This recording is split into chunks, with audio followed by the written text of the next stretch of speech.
What is up, everyone? As you guys know, we've been going hard on Austin's K-swapped FRS, and in the last video we had a major success. Came off the dyno, made great power, the power delivery was amazing, sounds amazing, everything's working great, the drivetrain is well sorted. Now the next step, of course, is getting this thing suspension sorted to make it actually drive very nice. A lot of guys did say we should test it stock suspension, which not a bad idea. I think would be really fun, but if we're gonna go all the way down to E-Town, because it is quite the drive, I kind of want to just have it one and done. Because we're gonna do it anyways. Exactly. Yeah. That would be, if we had a simple solution to testing, I would love, that'd be so funny. So we have all the parts to make it into a great driving car, but we're not gonna do that in today's video. We're gonna do something a little bit different. As you guys know, because you've been paying attention, I bought myself a 180. I got it caged, and we're basically gonna make another one of these things. Because it's too damn good. Because it's too damn good. And well, I didn't want to make a big fuss of it on the channel. I didn't really anticipate filming much on it. This is more of like a me thing. The goal is to either build a car, have another car I can ship around the States and do other events in, have guests from overseas come drive it, or potentially just ship the car to Japan and have a well-sorted car in Japan. We haven't really decided yet. But the next step to this is, well, figuring out a drivetrain. So we did talk about a bunch of drivetrain options if it was still the drivetrain of the Cherry Hatch and just keep it a simple car. We even talked about taking the K-swap that was in the S14, putting it in, but too bad. Too bad, Austin's got that. Or picking one of the many engines I have sitting in the back here for a potential rebuild to build something cool.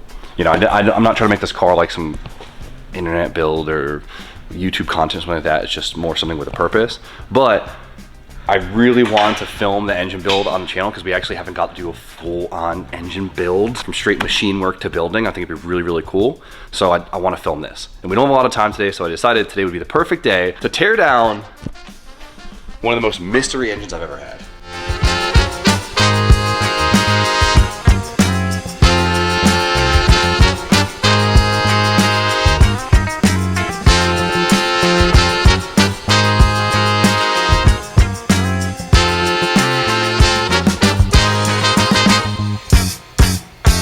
So I decided to use an S13 SR20, right? You can tell it's an S13 motor because it has a square valve cover. The S14, S15 had a little notch top, you know, called notch top, and you guys in the UK call it bent cam. Everywhere else in the world calls it 14, 15 engine. This is a 13 engine. I've never fully built a 13 engine. I've always done just on notch tops because I like them a little bit better, but I want to like 13 engines more. We got the perfect example right here. So, do a little throwback. I've had this engine for a really long time now. It's got to be 3 or 4 years. It's got to be something crazy. It's always just been in the corner, and I got this in kind of a weird way. Marketplace pop-up for an S14 shell. We have made it to our destination. There it is. There it is. I might just try and back this bitch in, main road. There we go. Back this thing up. My God, nice. That thing does not run, I'll tell you that right now. This should be interesting. There's no steering wheel on it, he told me so. We ended up driving like 35 minutes away. Very mystery buy. And there happened to be this SR20 sitting in their shop, and it was actually in some like side hustle tint shop. S14 in the cut. We live, Daniel. We live. So look, I got the 240 right here. Oh man. It's taking the dismantled, yes. But Oh the swap's man. inside. Yeah, the swap's inside. Tip her a little bit. Yeah, we got the SR. Oh man. But it doesn't run. Let's start there. Oh man, look at this. It's got 210. Oh, we in there. So fucking sketchy. Oh yeah. This was the easy part. Why? What is that, spray painted? Yeah. Who would do that? This was kind of like a bonus because I got one of these. This was the money item. Oh yeah? Yeah, it's an SR. I saw her, yeah. Yeah, you know. Tell. See, you know. I know this. She knows. Yeah. So this thing probably needs a full rebuild, but everything's there. As long as it doesn't have any spun bearings or anything, it should be good to go. You're gonna give that to JP, right? Oh yeah, JP will do his magic. Yeah. 3,000 years later. The person I got it from, I guess his brother built it probably 10 years ago, and it was in that S14 at some point. And we don't know if it runs, if it's blown up. I don't know if there's a piston shattered in here, if it's perfectly fine, but I mean, there's RTV everywhere, and there's RTV in a lot of spots that I wouldn't put RTV, so that might be a bad sign to begin with. But the head has been off.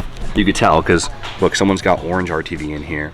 What makes me nervous is you see things like this, where there's RTV on the outside The rear main seal. of the rear main seal, which means this guy probably didn't know what he was doing, no disrespect. But if that same guy had the head off and potentially the bottom end apart, I don't know what to expect. Always been curious, I've never had an excuse to open this thing up, but we need to find out today because I want to build it next week. So we got to decide if I'm going to order the internals for this, or if we're going to order the internals for another engine. So this is a perfect Monday activity. I don't know what to expect. I'm hoping good things. I paid $200 for this SR.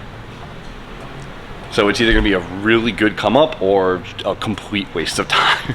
Luckily there will be say this whole thing is completely destroyed in the inside, which is a possibility. There's a couple things off this I can get my money back on, so it's not a big deal. We're hoping the head is good, and we're hoping the bottom end is good. If the crank isn't good, whatever. So we're stripping it all the way down. Oh, we're pulling it fully apart today, and I'm excited. So we're gonna see what a mystery SR that's been sitting and potentially built 10 years ago looks like inside. So this was stored in probably one of the worst situations ever.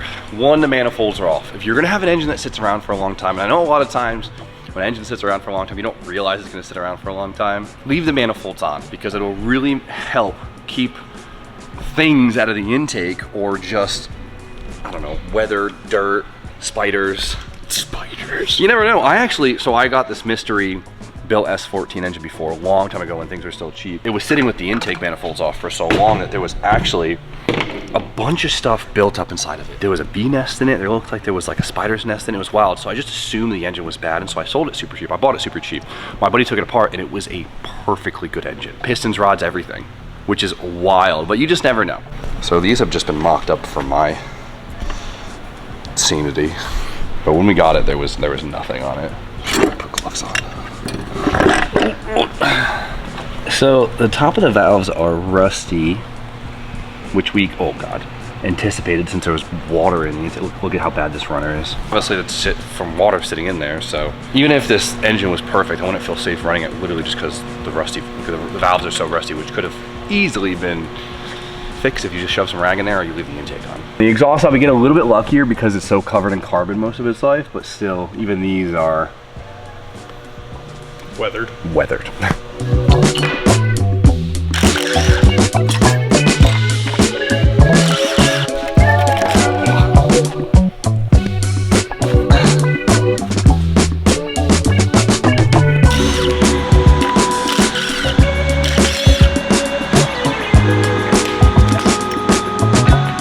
So our next view into the engine is, wow, these are stuck.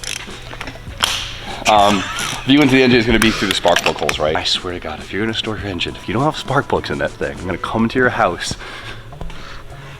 I'm gonna... What are you gonna do, Joe? Dude, these are...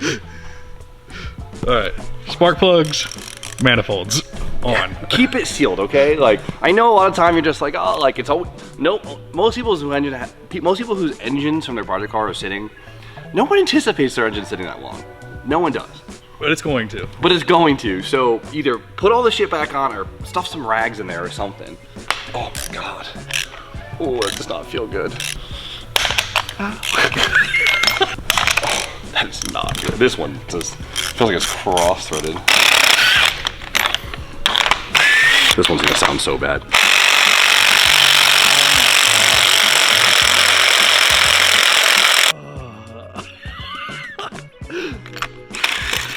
Well, maybe this head is fucked. I don't know.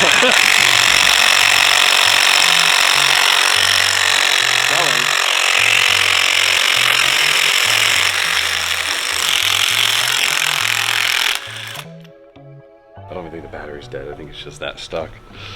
Should we go ahead and just grab the 14 inch? I hope not. I really want to use a 13 engine, but I don't want to. Okay. Okay, this is the fun one. Okay, well there's gonna be a lot of corrosion in there. Well, the head's coming off, but for funds, let's get the borescope in there and see what we're working with. God, dude, first off, look at all the rust sitting where the plug was. That's just cylinder one. Oh boy, the walls don't look too good. Oh, that's cool, there's detonation there for sure. That's just crust on the plug, and now mystery cylinder number 3. That's that's the threads for the head. Oh boy, that's not a good start. We could fix that, we could fix that.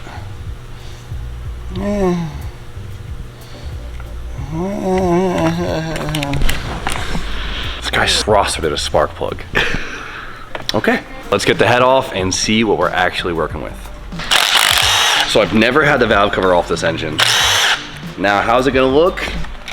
Yeah, I had the PCV hoses on, so I don't expect a lot of moisture getting in there, so it might actually look pretty good.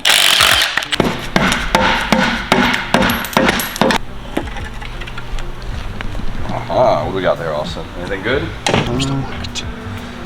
Yeah, they look great. The aftermarket cams are stock cams. I mean, the rockers and everything look really good. It's nice to see.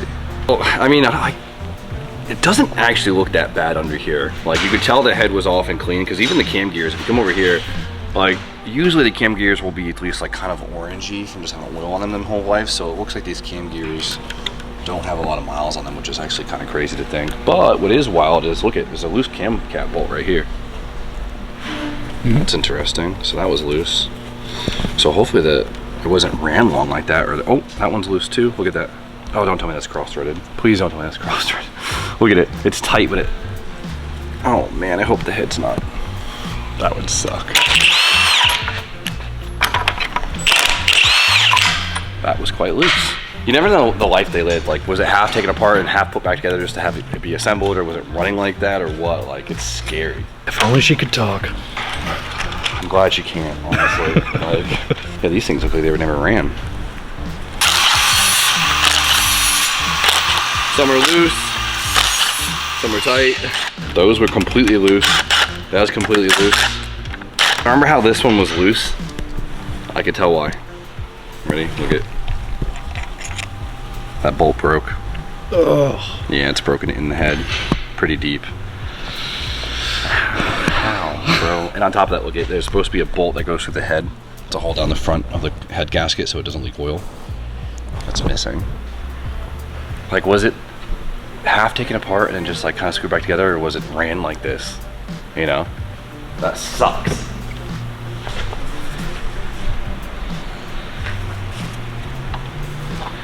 These are stock camshafts that can go into the garbage. We do have head studs here. They're not factory head bolts, so we could almost definitely guarantee the head's been off, right?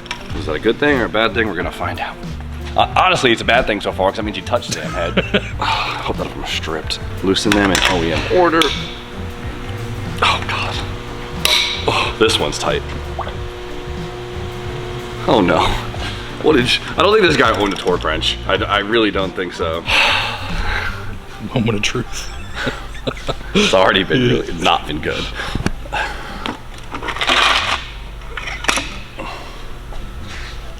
Okay. So I left the rockers, everything in, because I don't want to just mix this up right now, so we can't tilt it super far. But I mean, everything looks fine, besides obviously it being rusty and crusty. There's no chips, marks, detonation, bent valves, anything, so that's good. A lot of times what will happen is we'll blow out a head gasket and it'll torch a cylinder. So you'll get, like, on the edge of the cylinders, it all chewed up, and then you're screwed. You'd have to add material, peen it, machine it, do all that, but this actually looks like it's good. Everything else, questionable. Is it a clogged coolant port? Yeah. What do you use, head gasket stop in it? I don't know, bro. This is what I'm pointing out to you. Every other one is fine except for that one's bad. This still, okay, so this, clearly it's been sitting with the manifolds open for a long time, because this is all the shit that gets inside. Now, if this was an iron block, the walls would have been fully rusted and you would have been screwed. Instantly need a rebuild. The block looks like they cleaned it with a flapper wheel. Look at it. It looks like they took a... They definitely look at, you can see how curled the edges are. They definitely use like an air. Yeah. no way. Yeah, you could see the curl in the metal from it. So this is gonna be high compression that's on it. Yeah. What we don't want to see is, we don't want to see big scoring in the walls, right? You would either have to re-sleeve the engine or go an oversized piston. Going oversized piston is almost guaranteed if you're gonna rebuild an old engine, at least going like 0.5 mils over. I only want to go 0.5 over, so if there's a little bit of surface scratching, that's fine, as long as there's nothing we can really feel with our nail. That's all you can go on the stock sleeve anyway. You can go to a 1 mil. Really? Yeah, you can go 1 mil. You can go to 87, but then you're, yeah. Than sleeves. Yeah, sleeves aren't the end of the world, but if you don't have to do it, that would be really nice. Guarantee all these are stuck. I guarantee it. That's just a gunked up cooling passage. No way. That was a hot cylinder, huh?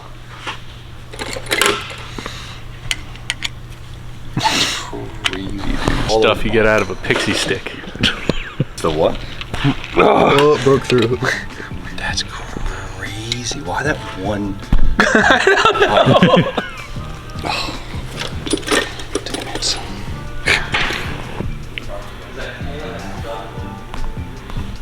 I knew this was gonna happen. Okay, vice grips it is.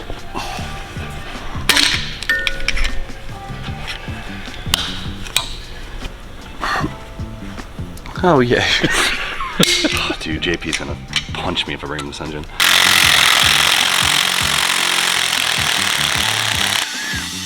So no head? So none of the pistons are broken, which is a little surprising, which means that they probably pulled it either because the top end was making some noise, surprising, or it spun a bearing. Now the big thing is we have to pull out the internals. We gotta see if it spun a bearing on the main and see if our block is damaged or our crank is damaged, and we have to see if it spun a bearing on the rod, which would say either our crank is damaged or the rod that we're gonna throw away anyways is damaged. I don't think I ever drained the oil. That would be a good indication very quickly. Water. Well, I don't see a bunch. I don't visibly see metal in it, which is a good sign. So we could hope that our bottom end might be good. This car was definitely low. Look how smacked up the pan is. Or it was just dragged around the shop for 4 years. Jimmy looks like those TikTok transmission rebuilders right now. You got 3 12s right here. You got a 10 on the thing. 10, 12, and 14, and I can take the whole engine apart.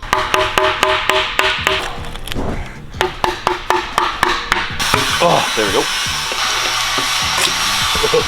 Oh man. Yeah. Oh, maybe it just blew a head gasket again because they did such a good job decking the block. That's interesting. What's in the pickup tube, Brian? What's in the pickup tube, Brian? That's the GR86 type shit right there. I think it's RTV in there. You ever play operator? There's so. Can you see how much is in there? No, it's like a Dude, that's a Zane from 2006. It's like, no, it's a used condom. Look at it. Ew, it looks like a rubber band. We're getting down to the bearing material now. Oh man. No, I'm just kidding. Well. Look what we have there. SR problems. It had a shim for the rocker and the head in the oil pan. So a lot of times. So if you come over here, we'll give you a quick test on this. We talk about it quite a bit. We have this rocker arm that the cam sits on, right? And between that and the valve springs are these shims. You rev it too high, they're not shimmed correctly, you have a harsh limiter. It's very easy to spit the shim. And a lot of the time they end up in the oil pan because they kind of get screwed where the chain is and it just ends up in the pan. And you got to try and fish it out and put it back in at the track. That's what happens. And so one was in the pan. So it looks like this guy had a full case of the SR problems, that's for sure. I mean, all the shims are here, so that was definitely falling out and put back in with another one. When people like, don't they dual guide them or dual shim them? You look right here. There's one with a slit and one without a slit. So that's the guide shim, and you can go dual guide, and it helps a lot. So you eliminate the shim on the right side, and yep, then they both look like that, but they have to like machine the tip of the valve or something? You have to make it for the height. Obviously the oil is very milky in the pan. I don't think that's from a blown head gasket because the oil itself wasn't super milky. I think it's just from the water getting in the bottom end from it sitting exposed for so long. The engine stand's bolted on the upper oil pan, so I have to take it off. So we're just gonna do this on the ground. You got it? Oh, strong man. Oh, the back. Oh, there we go. Looks so classy, doesn't it? Talking about Edisu, like. Oh yeah, that's not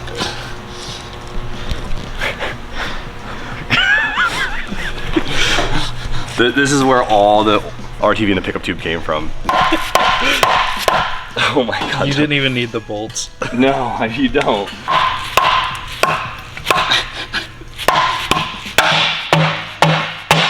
There we go. This looks way worse than it is, all right? I don't, you know, I get it. I'm a big RTVer myself. You don't want your upper pan to leak, but look at all of it on the inside. Like, this is what gummed up the entire pickup tube, is all of this. Oil pump. Dude, so it's crazy because this engine was gone through and you could tell it wasn't ran for long, which is like sad. Like, you could tell, like, nothing has like that orangey tone to it that, you know, obviously a car with some miles on it has. Like, that sucks, you know? This one gets doomed. This one doesn't even deserve one boom. That's crazy.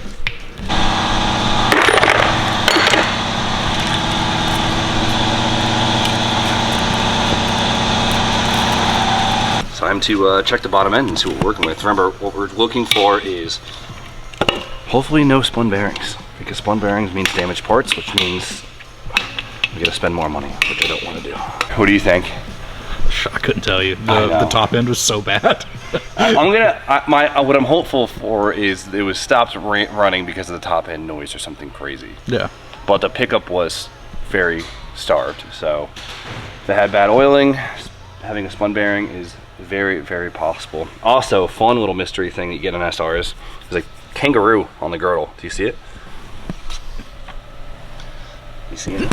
How funny is that? Why? It's so random. I don't know. I think like the old forums thing was always like, oh, it means that, you know, the girdle of the block was made in Australia, but I don't know if that's a thing or not. Kangaroo on the bottom of an SR. The more you know. I should get a little kangaroo on my ass or something, like an SR. You know, like, just get the same one. Just, if you know, you know. Okay, girdle's off. Time to check the mains. You ready?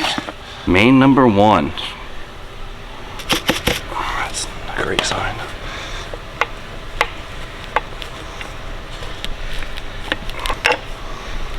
Okay, bearing number 1. Not bad, not bad. I swear, I think the bottom end's gonna be good, dude. Head, we just saw, not the best thing in the world, but behind main cap number 2. Not bad, okay? 2 for 2, Jordy, 2 for 2. I'm being optimistic here. There we go. Not bad, not bad. Finally some good news. My number's on number 5. Yeah, you think so? Yeah, usually it's gonna be a rear. Not bad. Blast off the rear mains too. 5? You're putting your money on 5? Yeah, the money's on 5. Can you give me that impact right there?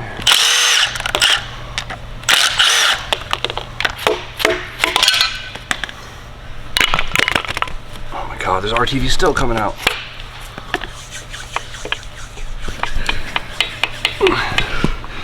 You want to wager? Dollar bet. Dollar bet? Alright, I'm down. You owe me $1. Damn it.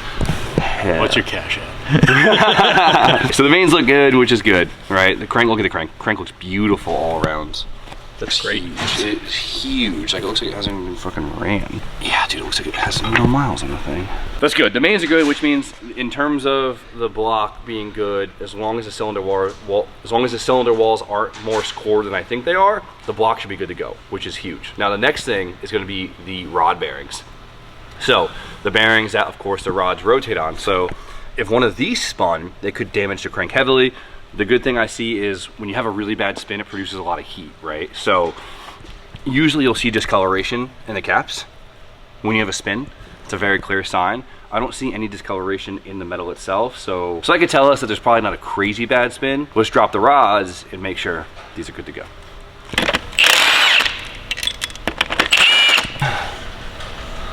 Let's see. Let's check it out. 1.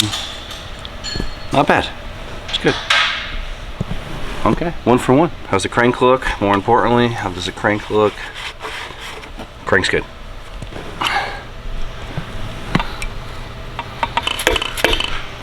Number 4 provides. No. $1. He said, no. She looks pretty stuck to me. Yeah, I think the piston's actually just stuck in the cylinder, which is another issue in itself. But. Number 4 provides. Let's check the bearing, right, Jordy? Fuck you. Can you give me a pick in the top left? You ready? Yep, talk to me nice. You ready? Oof, we're good on 4, baby. Damn. $2 down. Give me a big doom on that one. That's gonna get me a coffee. I'm feeling optimistic, but I don't want to like curse myself just yet. So, let's see, cylinder 2. The bearing drops, so I can't see it. Crank looks good. Cylinder 3. How's it look? Oof. Looks good enough to me. Yeah, not bad. No, we're good. Cool. That's good news. Well, that's one of the only things that you really need. Well, I need a good working head, so that's a little scary. But block looks good. Crank looks good. Obviously, the internals, so the pistons and rods, gonna get because we're gonna upgrade those. But I mean, this piston's stuck, so that's sick. The thrust washer is good. Everything's good. I mean, it all checks out. Let's pull these pistons out because that one's for some reason stuck. She's crowning. There we go.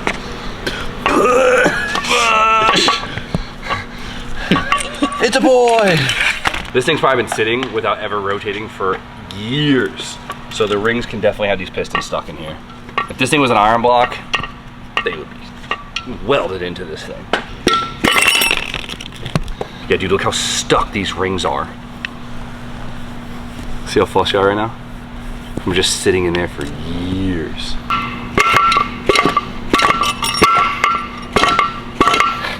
You want a hammer for your hammer? These rear two are so stuck. We're cleaned up and inspected. I got the pistons that were stuck in here out. It's crazy, they're straight rusted into place. That's why it's a really good thing to put some like Marvel Mystery Oil, some ATF to sit in the cylinders to like kind of soak in for a little while, just in case things are stuck before you try and rotate things over. So, can we use this engine? That's been the big question of the day. Can my $200 Mystery SR be rebuilt to be used once again? Crank looks good to me. Obviously, we gotta make sure it's not bent, but that I'm gonna assume it's straight. If not, worst case, I have an extra crank with it. But besides that, the surfaces for the bearings look fantastic. You can't beat that, which kind of blows my mind because we saw how much was blocking oil pickup. So you'd assume that the engine had low oil pressure at some point and would have destroyed this or this, but we don't know the story of this thing. In terms of the block, I kind of went through it and there's nothing we could feel, which is good, right? If you could see it, that's one thing. If you could feel it, that's another. If you could feel it, then you know it's deep. If you can only see it, you know it's only surface. And that being said, it had stock pistons in it, which makes me know it's stock bore, which is good. So we have some room to actually punch this engine out just a little bit bigger, get slightly oversized pistons, and hopefully maintain the stock sleeves. Since we aren't trying to make crazy power, if we were trying to make over 500, I'd say let's do some sleeves, but I think we could stay stock sleeves. The only thing that's a little concerning is the fact that this thing has been they must have cleaned this thing with an angle grinder. You could see it, you know, It's wavy. It's wavy, which is scary because I don't know how much we could take off the engine. I'm gonna say we're good. I don't think it's that bad. The big concern, however, is the head, right? We started off the video with some pretty big L's in the head, and this really shows the life of this SR and what it had. And honestly, I don't think it was ran for long. Now, the big thing that's wrong with the head is the fact that, well, we have one bolt broken in the head. That's whatever. That's doable. One of the concerning things, however, is some of the cam caps aren't super clean. Like, they don't look like they were ran dry, but they don't look like they were well taken care of. And as far as that goes and making the call on those, that one I'm gonna have to ask JP to see. You know, I've assembled some engines with some really iffy cam caps in the past. Like, for some reason, like BMW engines, like the E36 engines, you look at the cam caps and you're like, well, this thing should go in the bin. Then you put it back on and it's fine. So I would like to say we're pretty damn good to go. There's a couple little things, but I don't think we have any issues with it. There's no crazy detonation. There's no marks on there. We don't got to worry about that. Now in terms of the valve guides and stuff like that, it's obviously got to be replaced because those valves are probably rusted, stuck in there. But a full head rebuild, nothing wrong with that. We have the resource, we can make it happen. So as of right now, I think the head's usable. Until we get a professional opinion. Until we get JP's opinion, but I think he'll say there's plenty usable. So big W, I would say so. W with a question mark. W, Wumbo, no. So I think that we actually did pretty good here. There's no holes, no crazy marks, no nothing. It just looked really bad and was assembled horribly. Now it's time to me to finalize my order on my internals so we can get this engine built ASAP. So now my question is for you guys, what do you think we should do? Should we do a 2.2-liter stroker, which is a slightly lower compression, or it's basically stock compression, or do we just do 2-liter and do a 9-to-1 compression, or do we do 2-liter and step it up and do a 10-to-1 compression SR, which I think would be really freaking cool. So 2-liter high compression or 2.2-liter slightly lower compression. I can't decide. You guys. Both of them are really sick options. They're both sick in their own way, and I haven't done either of the two, so I'm excited to do any of that. So you guys let me know what you think, but for now, you guys know the deal. Like, comment, subscribe. Stay tuned for more content, and we'll see you guys very shortly.